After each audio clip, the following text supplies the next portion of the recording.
Muy bien, bueno, nuevamente, iglesia, bienvenidos aquí a la casa del Señor.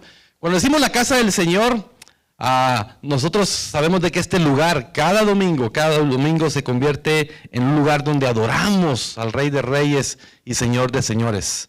Hoy vamos a estar hablando acerca del poder de la resurrección, porque realmente eso es lo que significa para nosotros el día de resurrección, el poder de la resurrección. Vamos a ver por lo menos 4 puntos que nos van a ayudar a entender con más claridad por qué nosotros le llamamos al día de resurrección el poder de la resurrección. Porque sabemos de que Jesús no se quedó en la tumba, ¿verdad que no?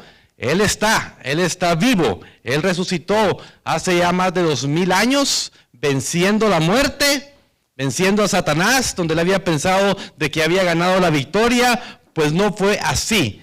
Jesús vino, sí, Él nació para morir, pero también nació para vencer la muerte, y ahora nosotros como hijos de Dios, como cristianos evangélicos, tenemos la oportunidad de gozar de esa eternidad que Jesús tiene preparada para cada uno de nosotros. Quiero leer una vez más el pasaje de San Juan, capítulo 20, versículos 1 al 10, porque es importante que entendamos, ¿verdad?, uno de los pasajes que tal vez se predica más en un domingo de resurrección. Y dice la palabra del Señor así, Juan 20 del 1 al 10, el primer día de la semana, María Magdalena fue temprano al sepulcro, cuando todavía estaba oscuro, y vio que la piedra ya había sido quitada del sepulcro. Entonces corrió y fue a donde estaba Simón Pedro y el otro discípulo a quien Jesús amaba, que se entiende que era Juan. Y dice, se han llevado al Señor del sepulcro y no sabemos dónde lo han puesto. Salieron pues Pedro y el otro discípulo y fueron hacia el sepulcro. Los dos corrían juntos, pero el otro discípulo corrió más aprisa que Pedro. Aquí donde algunos hacen un chiste, porque dicen, ¿cuál es el discípulo más veloz? Juan, dicen, ¿verdad? ¿Por qué? Porque solamente él tiene tercera. Juan es el único que tiene una carta tercera, y los demás solamente son 2 cartas. Entonces dice que él metió tercera y corrió más rápido al sepulcro. Dice, los dos corrían juntos, pero el otro discípulo corrió más aprisa que Pedro y llegó primero al sepulcro, e inclinándose para mirar adentro, vio las envolturas de lino puestas allí, pero no entró. Entonces llegó también Simón Pedro tras él. Entró al sepulcro y vio las envolturas de lino puestas allí, y el sudario que había estado sobre la cabeza de Jesús, no puesto con las envolturas de lino, sino enrollado en un lugar aparte.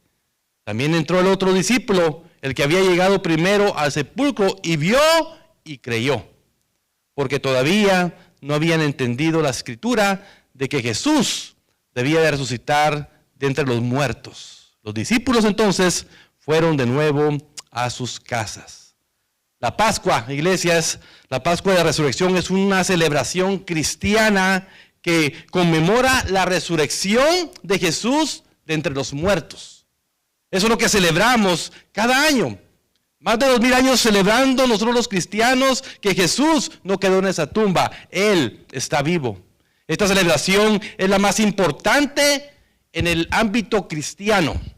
Y cuando digo la más importante en el ámbito cristiano, porque hay incluso algunas religiones que son cristocéntricas. Por ejemplo, los católicos ellos creen en Jesucristo. Los mormones también creen en Jesucristo. Los testigos de Jehová creen en Jesucristo. Otras religiones creen en otros líderes religiosos que ellos tenían. Pero nosotros, los que creemos en Jesús, celebramos la Pascua. Unos de una manera correcta, otros de una manera incorrecta, pero celebramos que Jesús vive. Y nosotros los cristianos evangélicos, los que tenemos la doctrina de los apóstoles, creemos que este evento fue un evento real, fue un evento glorioso, fue un momento de esperanza para el ser humano. Porque a eso vino Jesús, a morir en una cruz por tus pecados y por mis pecados. La resurrección de Jesús es una señal de su gracia, porque no merecíamos nosotros la salvación por Jesús. Nosotros no merecíamos estar en esa cruz, Pero nosotros, a través del poder de la resurrección, nosotros experimentamos la gracia de Jesús sobre el ser humano. Experimentamos también la fidelidad hacia nosotros. Que el Señor, Dios Todopoderoso, el Padre, prometió un Cordero perfecto. Un Cordero sin mancha, sin pecado, que tenía y era necesario que muriera por toda la humanidad. Jesús murió por todos, mas no todos han podido recibir esa salvación tan grande que solamente viene de Cristo Jesús. Los cristianos alrededor del mundo celebran la resurrección de Jesucristo con alegría y esperanza. Porque lo celebramos con alegría y esperanza. Nosotros tenemos muchos pasajes bíblicos donde hablan de la resurrección, pero que Jesús se fue al Padre, pero Él volverá por su iglesia y lo vamos a ver más adelante. Esta festividad es recordada con alegría y esperanza en mucho contexto cristiano. Muchas iglesias hoy en día hacen dramas, decoran los santuarios, ¿verdad? Decoran las iglesias, ¿verdad? Haciendo un homenaje de alguna manera a ese día glorioso de Jesús. Y a veces, por supuesto que no podemos comparar los personajes que se usan para llevar a cabo estos dramas. Pero el Señor resucitó. Él está ahí a la diestra del Padre. Pero resucitó y murió una vez por todos. Y a veces nosotros lo estamos, ¿verdad?, de alguna manera matando a cada rato. Hay religiones que están matando a cada rato a Jesús. Hay videos ahí muy graciosos acerca de los personajes que toman la cruz y hacen el papel de Jesús.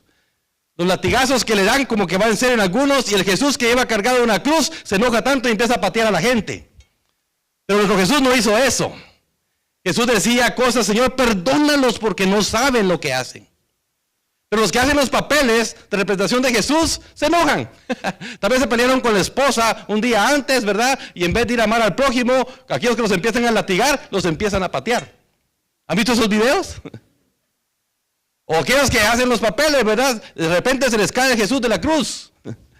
Jesús no se cayó de la cruz. Él padeció, Él aceptó esos clavos, Él aceptó esa lanza, Él aceptó esa corona de espina por amor a nosotros. Y aunque nosotros podemos ver de esa escena como un Dios débil, bueno, nosotros vemos sí que Él no dijo palabra alguna. Él recibió todo el peso de nuestro pecado y no dijo palabra alguna. Pero Él no se quedó ahí en esa tumba, Él resucitó. Por eso quiero hablarte de 4 puntos esta mañana. Primero, el poder de la resurrección, que es el tema, el título que le he puesto a este mensaje. Después de la muerte de Jesús, algunos de los discípulos estaban desorientados, tristes. El maestro, el Rey de Reyes, su maestro, los milagros que pudieron ver, milagros sobrenaturales que Jesús había hecho. Darle de comer a personas, más de 5,000 personas. Echar fuera demonios, resucitar a los muertos. Jesús hizo milagros extraordinarios. Y su maestro, el Mesías, aunque ellos ya habían hecho una declaración de que él era el Mesías, el enviado de Dios, hubo tristeza en su corazón cuando Jesús fue crucificado. Y no entendían ellos. Por eso leímos en Juan, de que sin embargo Juan creyó, pero ellos aún no entendían la escritura de que el Mesías era necesario que muriera y que al tercer día resucitara. Ellos no lo podían entender. Y por eso había tristeza en su corazón. Cuando tú sigues leyendo, ahí en Juan 20, 24 al 25, nosotros encontramos de que Jesús se les aparece después de resucitado. Y cuando se aparece, no estaba ahí Tomás, que era el que dudó. Y dice: a mí no me van a dar a tole con el dedo, muchachos, dijo, porque era guatemalteco, el discípulo. No me van a tole con el dedo, hasta si yo no meto mis manos en sus llagas, en su costado, yo no voy a creer. Porque así le pasa a mucha gente. La gente sigue sin creer que Jesús ha resucitado. Mucha gente no cree que Jesús resucitó. Los judíos aún no creen que el Mesías ya vino. Están esperando a su Mesías. Pero Jesús ya vino. Él ya habitó entre nosotros. Él se hizo carne, habitó entre nosotros y llegó a esa cruz. Pero 8 días después, usted lo puede seguir leyendo, ahí en Juan 20, 26 en adelante, encontramos que el Señor 8 días después se les aparece a sus discípulos. Y ahí sí ya estaba Tomás. El discípulo, el que no creía, ahí estaba Tomás. Y le dijo Jesús: mete tus manos, aquí estoy. Mete tu mano en mi costado. Pero Jesús dijo unas palabras muy importantes, unas palabras que hasta hoy en día nos da escalofrío. Porque nosotros no hemos visto a Jesús. ¿Verdad que no?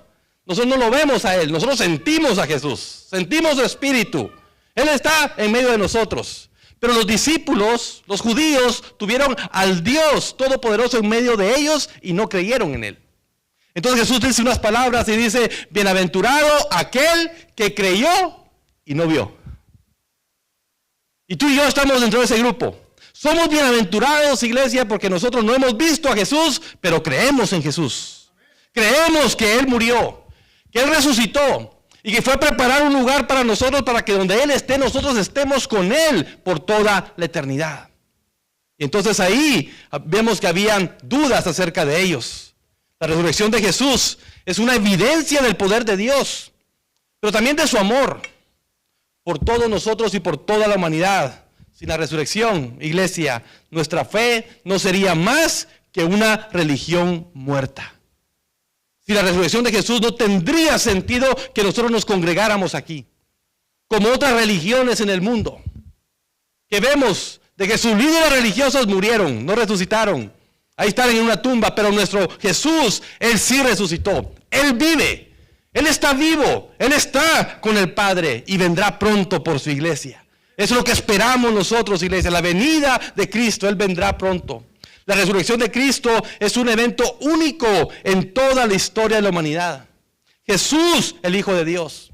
En Juan capítulo 1, versículos 14, nosotros encontramos donde dice, y el Verbo se hizo carne y habitó entre nosotros, como el unigénito Hijo de Dios, lleno de gracia y de verdad, dice la palabra. Lleno de gracia y de verdad.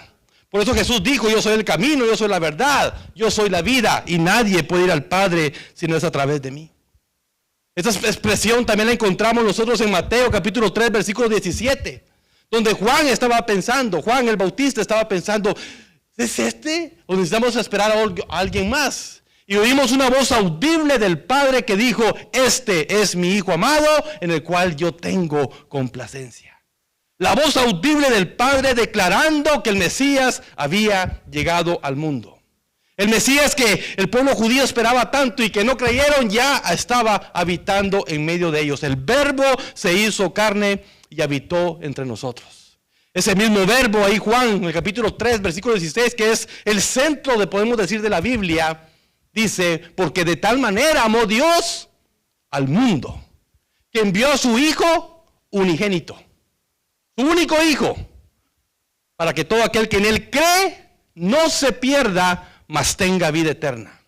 Eso quiere decir, iglesia, que si hay una condenación eterna, si nos podemos perder, pero que dice que Él ha venido para darnos vida eterna.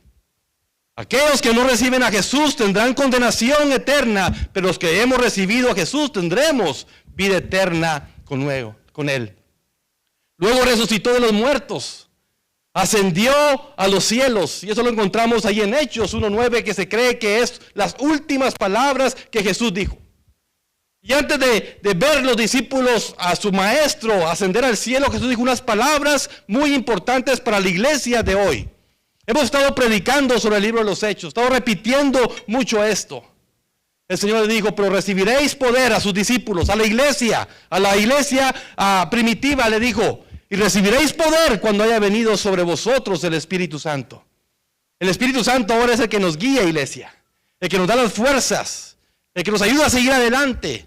El que nos ayuda a pasar cualquier prueba, cualquier tribulación. El Señor dice, y recibiréis poder cuando haya venido sobre vosotros el Espíritu Santo. Pero para ser testigos.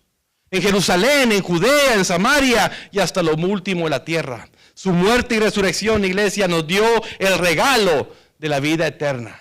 Esa escena cuando los discípulos ven a Jesús ir al cielo, nos dice Hechos, Lucas en este caso que escribió el libro de los Hechos, que habían unos ángeles ahí, y si les dicen a los discípulos, ¿qué están viendo? Porque ellos están viendo literalmente al Maestro, ya no descender a una tumba, sino que era descender a su trono y estar junto a su Padre, a su diestra. Y les dice, ¿qué ven? A ese Jesús que estás viendo ir, a sí mismo vendrá. Estamos esperando, iglesia, el regreso de nuestro Señor Jesucristo. No la primera venida, sino que su segunda venida, cuando Él venga y tome a su iglesia, por la cual Él murió, por la cual Él también resucitó para darnos vida y vida en abundante con Él. Eso me lleva a mi segundo punto. La gracia de Dios es revelada en la resurrección. La gracia de Dios es revelada en la resurrección. Ahí mismo en el libro de los Hechos, capítulo 4, versículo 33 dice, con gran poder, oigan estos, con gran poder los apóstoles daban testimonio de la resurrección del Señor Jesús. Y había abundante gracia sobre todos ellos. Te repito este versículo. Con gran poder los apóstoles daban testimonio de su resurrección. Iglesia, nosotros, el Señor nos ha dado el poder de su Espíritu, por lo tanto tenemos que testificar que Jesús vive, que Jesús ha resucitado, que Él nos ama, que Él ama a la humanidad, que Él ama al perdido. El Señor nos ha dado ese poder, dice, con gran poder los apóstoles daban testimonio de su resurrección. Todo evangelio que nosotros hablamos a la gente, todo evangelio que nosotros predicamos, tiene que apuntar a la resurrección de Jesús. Porque a través de ese evangelio de resurrección nosotros podemos con gracia decir a la gente, tú eres pecador, yo soy pecador. Antes de tú señalar a alguien como pecador, primero señálate a ti mismo. Yo soy pecador como tú, o yo fui pecador como tú. Es más, ¿sabes qué? A veces yo peco, pero tengo un Jesús que es mi abogado, que murió en una cruz por mis pecados, por tus pecados, y Él quiere darte salvación y vida eterna a ti también. Predicamos ese evangelio de poder, que Jesús está a la diestra del Padre. La resurrección es un evento que revela la gracia de Dios de una manera que ningún otro evento podría hacerlo. Nada. Nosotros podemos hacer muchas cosas para la iglesia, podemos hacer muchas cosas para la gente, podemos hacer muchas cosas para la humanidad, pero nosotros no somos salvos por obras. Nosotros no somos salvos por esa gracia preciosa que Jesús nos ha dado a través de su muerte. Somos salvos por gracia. Algo que no merecíamos, solamente el amor de Jesús en esa cruz nos pudo dar esa salvación hermosa.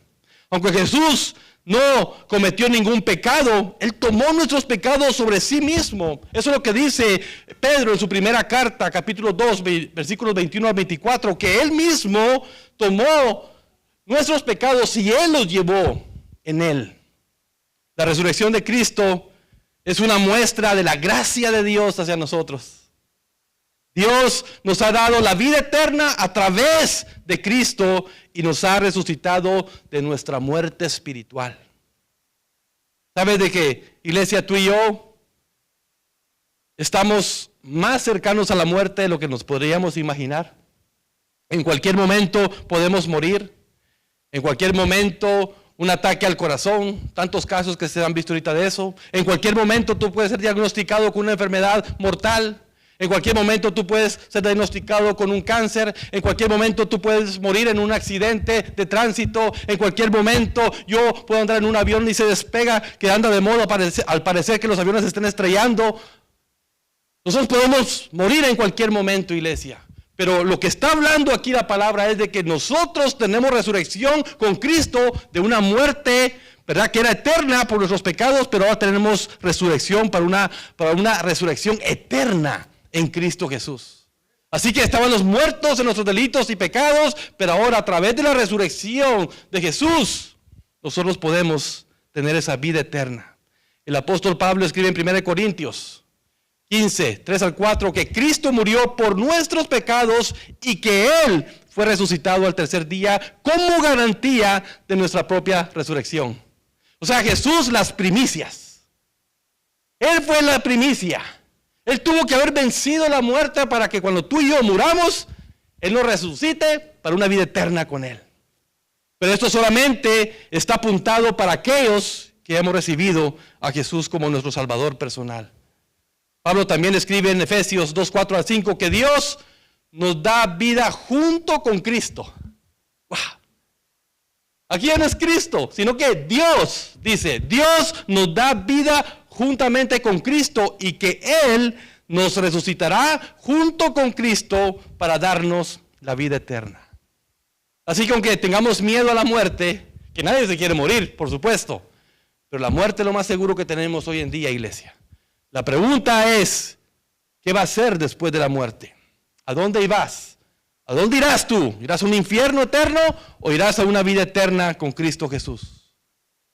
Y esto me lleva a mi tercer punto. La resurrección revela su fidelidad. La resurrección revela su fidelidad. El escritor a los Hebreos en el capítulo 10 nos habla acerca de eso. La resurrección de Jesús es la mayor prueba de la fidelidad de Dios. Esto lo prometió el Señor desde el principio de la creación. Desde que Adán y Eva pecaron, Él sabía. Lo encontramos ahí en el capítulo 3 de Génesis. Ahí se da la primera profecía que apuntaba a Jesús. Ahí se da la primera profecía. Era necesario que el Cordero viniera, se hiciera carne en este mundo, habitara entre nosotros, muriera en una cruz y resucitara. La fidelidad del Señor. Lo que pasa es que la fidelidad del Señor no está en nuestro tiempo. Él es el alfa y el omega, el principio y el fin. Él no tiene comienzo y no tiene fin. Él siempre ha sido y siempre será. Pero tú y yo tenemos un porcentaje de vida, un porcentaje de años. 70, 80, 90 los más robustos. Pero tenemos corta vida, iglesia. Tenemos una vida muy corta en este mundo. Piensa en eso. 6,000 años han transcurrido ya desde la historia de la humanidad. 6,000 años. Y 6,000 años después, la fidelidad de Dios está sobre nosotros. Porque Él no cambia. Él lo prometió. Fue para su pueblo. Fue para los judíos. Y ahora es para los gentiles, nosotros. La fidelidad del Señor no cambia, es fiel. Él lo prometió. Jesús fue fiel a la misión que Dios le dio a pesar de las dificultades, a pesar del sufrimiento. Anoche, en lo que preparaba unas cosas, estaba viendo la película La Pasión de Cristo, que es una de las películas que se ha acercado más, según algunos teólogos, a la realidad que Jesús murió. Nomás que como era en Telemundo, cuando ya estaba llorando por alguna escena, porque son escenas fuertes. Son escenas cuando tú piensas el sufrimiento que tuvo nuestro Jesús. Y de repente, los anuncios, Subway, o otros anuncios que nos desconcentran realmente. ¿Por qué no dejan la película que corra? No, tienen que pagar. Tienen que estar todos los comerciales.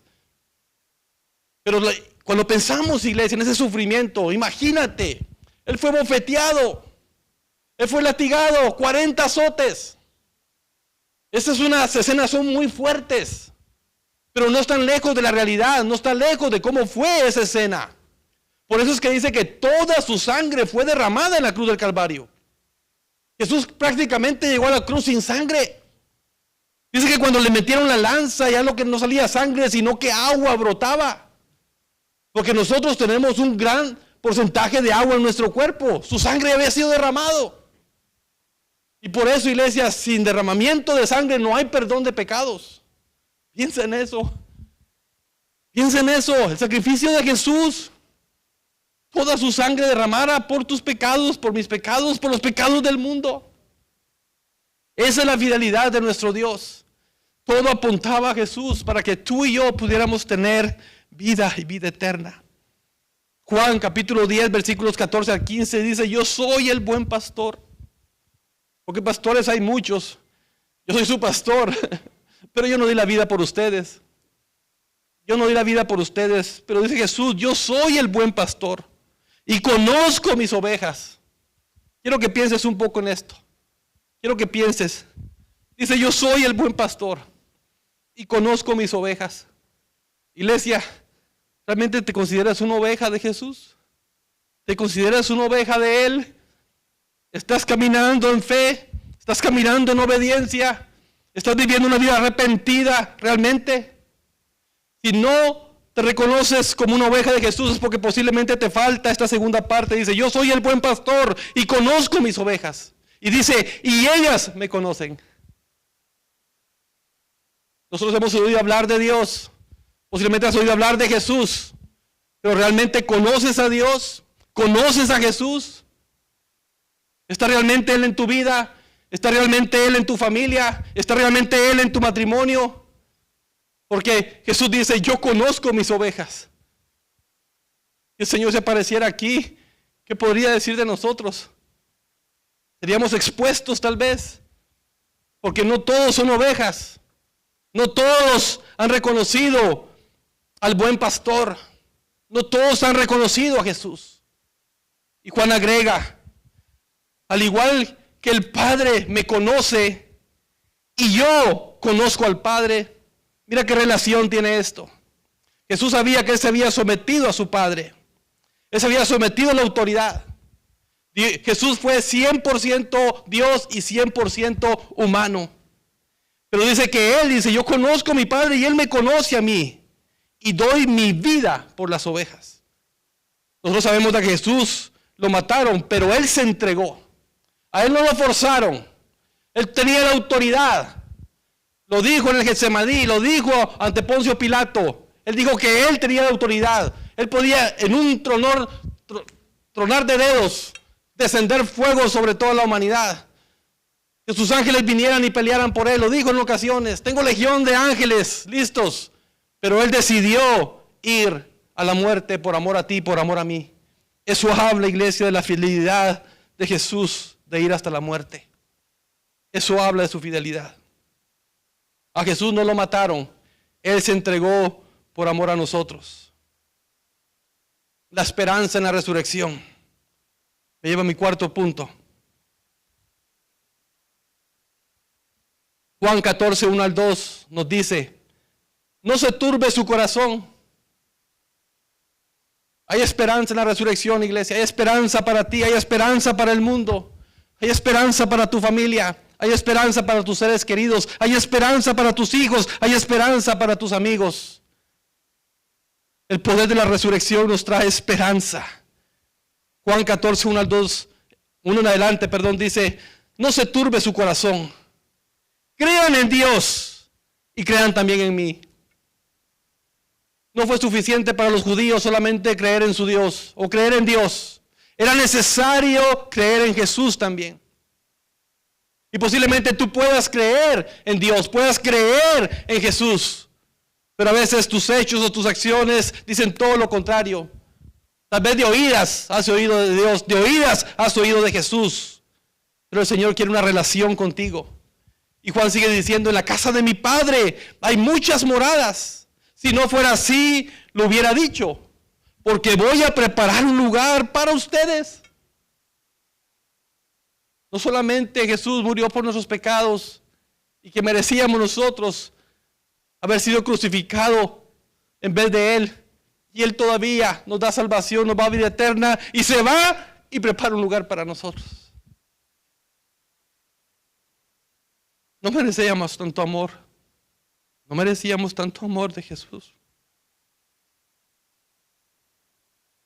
Y si me voy, versículo 3, y si me voy y les preparo un lugar, y aquí está la promesa, iglesia, vendré otra vez y los tomaré a donde yo voy. Para que donde yo esté, ahí estén ustedes también.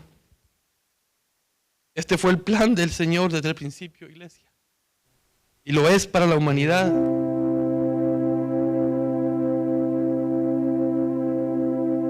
Señor, y no sabemos a dónde vas, ¿cómo vamos a conocer el camino? ¿Quién dijo esto?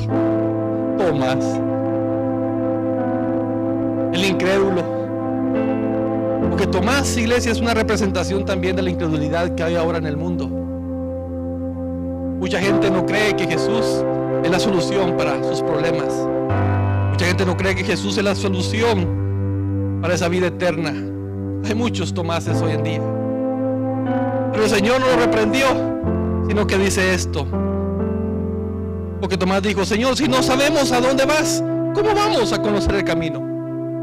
Le dijo Tomás, y Jesús le dijo, yo soy Tomás. Esas palabras, iglesia, que hoy resuenan a cada rato en la vida de los cristianos. Y es lo que debería resonar en aquellos que aún no conocen a Jesús. Yo soy el camino. Tomás dice, yo soy el camino. Tomás, yo soy la verdad. Tomás, yo soy la vida. Y nadie viene al Padre, Tomás, si no es a través de mí. Nadie, iglesia. No hay religión. No hay denominación. No hay concilio. Nada, iglesia, no hay nada que nos lleve al Padre si no es a través de Jesús. Y eso es lo que predicamos. Dice, yo soy el camino, yo soy la verdad, yo soy la vida, y nadie llega al Padre si no es por mí. Si ustedes me hubieran conocido, dijo Jesús, también hubieran conocido a mi Padre. Pero dice, desde ahora lo conocéis y lo han visto. Nuevamente Jesús se le revela a sus discípulos. Probablemente aquí a los ojos de sus discípulos empiezan a abrir, porque ellos aún no entendían. Jesús les tuvo que decir en muchas ocasiones, es necesario que yo padezca, es necesario que yo pase por una cruz, es necesario que yo llegue a la tumba, pero al tercer día voy a resucitar. Los discípulos no entendían esto, y a veces así está la gente, cegada completamente, y no saben el poder que hay en la resurrección de Jesús. Pero esta cegueza espiritual también tiene que ver, iglesia, porque no leemos la palabra, no escudriñamos la escritura. Nos da sueño cuando abrimos la Biblia, pero no te da sueño cuando puedes ver series de Netflix por horas y horas. La resurrección de Jesús nos da la esperanza que un día nos reuniremos con nuestros seres queridos. Eso es lo que nos trae la resurrección, que un día nos reuniremos con nuestros seres queridos. Pero aquí está también la mala noticia. Creo que lo dije en una ocasión. Tengo mucho cuidado cuando yo digo, cuando un ser querido se va, uno que ya está con Dios, dice. Ya es un ángel. Eso no es bíblico. Eso no es bíblico. Hay mucha gente que amamos, que daríamos la vida por ellos, que lastimosamente se van a ir al infierno. Hay mucha gente que se ha ido sin Cristo, sin esperanza, tal vez gente que tú amas, gente querida, tu familia, y no necesariamente están con el Padre. Pero aquellos que sí recibieron al Padre antes de morir, nos vamos a encontrar con ellos. Nos vamos a encontrar. Y sabes, en aquel día dice la palabra en Apocalipsis que ya no habrá más llanto, ya no habrá más tristeza y ya no habrá más dolor. No vamos a sentir ya dolor por aquellos que se quedaron, por aquellos que se fueron sin Cristo y sin esperanza. En los cielos solo habrá gozo, solo habrá felicidad. Y sí, nos vamos a reconocer posiblemente allá en el cielo, pero nos vamos a reconocer a aquellos que fuimos lavados con la sangre preciosa de Jesús y que nosotros aceptamos a ese Jesús como nuestro Salvador personal. Esto nos anima, iglesia, a seguir adelante en nuestras luchas y dificultades. Juan 16:33 dice, la resurrección de Jesús nos da la esperanza de que la vida es más que esta vida temporal.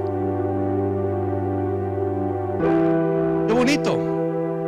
Vivimos en una ciudad perdida, sin embargo Dios nos ha dado techo, nos ha dado almohada, nos ha dado alimento, transportación.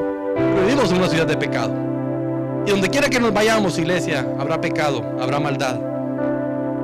Pero nosotros guardamos esa esperanza de que el Señor se fue a preparar un lugar mucho mejor para nosotros. Un lugar donde estaremos toda una eternidad con Él. La resurrección de Jesús nos da la esperanza de que la vida es más que esta vida temporal. El apóstol Pablo decía, ¿cómo quisiera ya estar en la presencia de Jesús? ¿Cómo quisiera? Creo que si nos dan a escoger, yo quisiera estar ya en la presencia del Señor. Yo quisiera estar ya, porque se me acabaría toda tristeza, todo dolor, todo daño que la gente me pueda hacer, se acabaría todo. Estaría en la presencia del Señor. Pero creo que mientras el Señor nos recoge, iglesia, tenemos una misión que hacer aquí en la tierra. Tenemos que trabajar para que otros también puedan experimentar el poder de la resurrección, el poder de Jesús. La muerte de Jesús, iglesia, fue un sacrificio voluntario para llevar a cabo la voluntad del Padre. Jesús, cuando tomó esa cruz, Él abrazó esa cruz. No era como los otros dos ladrones, no quería ni tomar esa cruz, pero Jesús abrazó esa cruz por amor a ti, por amor a mí. Dejó bofetearse, dejó que le clavaran esa corona de espinas, sangró hasta la muerte. No tuvieron necesidad de quebrar ninguno de sus huesos, porque estaba profetizado. No podemos, iglesia, nosotros hacer un lado del sacrificio perfecto de Jesús. fue más que eso para nosotros.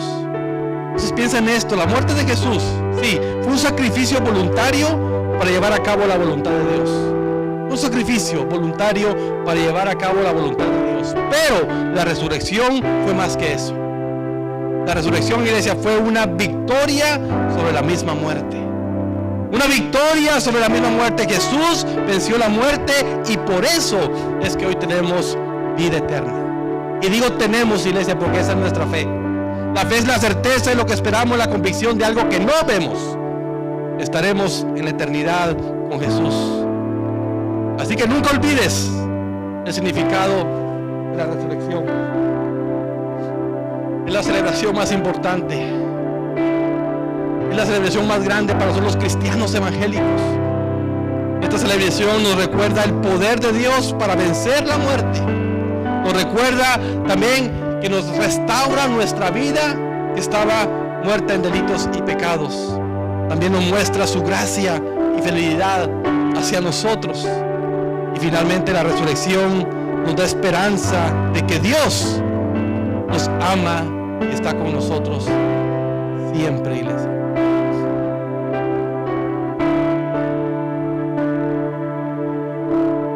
Yo no sé si tú has notado. Quería compartir con ustedes el día viernes de la fogata que estaba planeada. Que solamente 3 familias confirmaron que iban a estar, los demás no.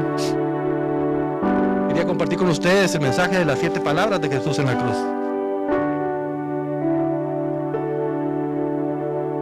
Y en una de esas 7 palabras, Jesús exclama y dice: Dios mío, ¿por qué me has desamparado?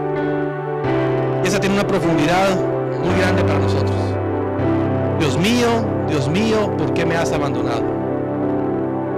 Casi siempre en las ocasiones cuando Jesús se dirigía a Dios, se dirigía como Padre, nunca como Dios.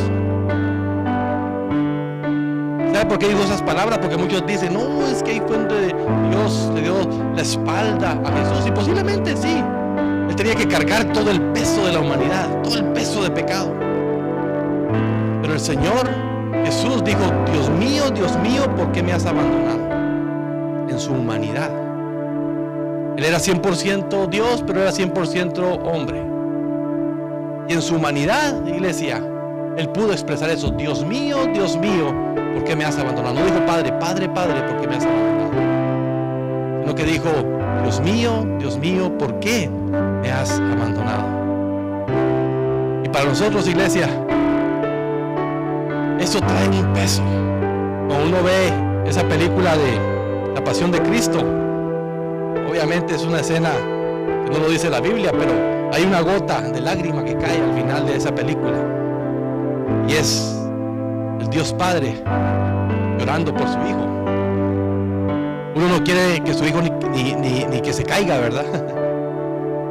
Pero ¿cómo sería para el Padre ver esa escena de su hijo siendo latigado, escupido, golpeado, maltratado? 40 latigazos con puntas de clavos que se entiende que eran como, las puntas tenían como clavos de estos, y cada latigazo rasgaba su carne. Cuando yo pienso en eso, digo: Señor, no merezco tanto amor. No merezco tanto amor, Señor. Gracias por haberme rescatado de mi maldad, de mi pecado, y ahora poderte servir. Pero nunca podemos hacer lo suficiente, iglesia, para pagar el precio que Jesús pagó por nosotros. Así que esta mañana vamos a tomar la Santa Cena, porque creo que es un momento para que nosotros podamos reflexionar en este sacrificio.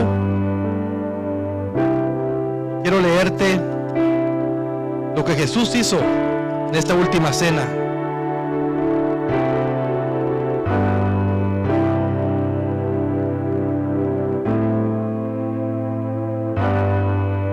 El Señor nos permitió a María y a mí en Ohio hospedarnos con una familia. Ella tenía un contexto católico, convertida ya al cristianismo, Y el esposo es judío, pero convertido al cristianismo. Entonces, estando con ellos, nos dijeron: ¿les gustaría celebrar con nosotros la Pascua? ¿Les gustaría celebrar con nosotros la cena y ver cómo nosotros la hacemos ahora dentro de un contexto judío cristiano? Y dije: wow, eso sería muy interesante. Dijimos: por supuesto, ¿verdad? Nos encantaría. Y ellos prepararon. Yo nunca había visto cómo una familia judía, ¿verdad? No cristiana o cristiana, preparaban la última cena. Y fue increíble, fue algo, eran nomás ellos dos y nosotros dos, tomando la cena, los elementos, el pan sin levadura. Ahora entendí de dónde vienen los huevos. Después se los digo. Fue muy interesante porque en ese momento yo estaba pensando y hay lecturas que ellos leen, cuando el pueblo de Israel, ¿verdad?, es liberado y toman en las 10 plagas, se recuerdan, ¿verdad?, cuando el pueblo está preparando esa cena, el cordero, el Señor les había dicho, donde vamos a pintar los linteles de las puertas para que ahí no pase el espíritu de muerte, y todos los israelitas fueron liberados, ¿verdad?, de la muerte. Solamente, ¿verdad?, el primogénito de los judíos, de los egipcios murieron. Fue muy interesante lo que eran los elementos, todo lo que nos dieron, y hasta el vino, aunque no era vino con alcohol. No me van a después echar ahí. No era vino con alcohol, pero era un vino muy interesante que ellos usan, los judíos. Y entonces la estábamos tomando ahí y duró 3 horas. 3 horas en la cena, entre que comíamos, leíamos, cantábamos incluso cantos judíos. Para mí fue muy interesante, y ustedes saben de que nosotros casi siempre, los 4 años que tenemos de estar como iglesia, este día tomamos Santa Cena. Y yo he expresado en muchas ocasiones que estas galletas usted las puede conseguir en Walmart. El jugo de uva lo puede conseguir también en Walmart, en cualquier tienda. No tiene un significado. Usted puede decir: este es el cuerpo de Jesús. No. Esta es la sangre de Jesús. No. Pero cuando leo Lucas capítulo 22, versículos 15 en adelante, dice: y él les dijo: ¿cuánto he deseado comer con vosotros esta Pascua antes que padezca? Jesús deseaba. No sé si notó usted esa palabra, pero no saben cuánto he deseado esta Pascua antes que entre en el sufrimiento, lo que Jesús estaba diciendo. Y luego dice: porque os digo que no la comeré más hasta que se cumpla en el reino de Dios. Esto es una referencia a las bodas del Cordero que Él está preparando allá para nosotros. 17 dice: y habiendo tomado la copa, dio gracias y dijo: tomad esto y repartidlo entre vosotros. Versículo 18: porque os digo que no beberé más el fruto de la vid hasta que el reino de Dios venga. Jesús, 100% hombre acá, comía, bebía. De hecho, con sus discípulos, cuando resucita, ¿verdad?, pensaban que era un fantasma, y dice: no, deben de comer, van a ver que qué bueno soy para comer pescado. Y comió con ellos. Pero cuando Él retoma su trono, Él es Dios. Él no necesita comer, sin embargo, está preparando un banquete para su iglesia. Y luego dice: y tomó el pan y dio gracias y lo partió y les dio diciendo: esto es mi cuerpo que por vosotros es dado, hacer esto en memoria de mí. Y en Jesús, cuando dice estas palabras, dice: este es mi cuerpo. De hecho, otro de los evangelios dice: porque por muchos de ustedes es quebrado, por muchos de ustedes es quebrantado. Porque solamente somos pocos los que hemos recibido o reconocido realmente ese sacrificio, su cuerpo completamente quebrado. De igual manera, después dice, versículo 20, que hubo cenado, tomó la copa diciendo: esta copa es el nuevo pacto en mi sangre, que por vosotros se derrama. Hacé aquí la mano del que entrega está conmigo a la mesa. Esto habla, iglesia, también de que hay gente que es digna de tomar la Santa Cena, que nos lo habla ya el apóstol Pablo en las cartas a los Corintios, nos habla de qué manera se tiene que hacer, pero también es una muy buena oportunidad para que nosotros como iglesia reconozcamos Jesús fue quebrantado totalmente en su cuerpo, que reconozcamos de que esa sangre fue derramada, que lo podamos hacer en memoria de Él, en memoria de Jesús.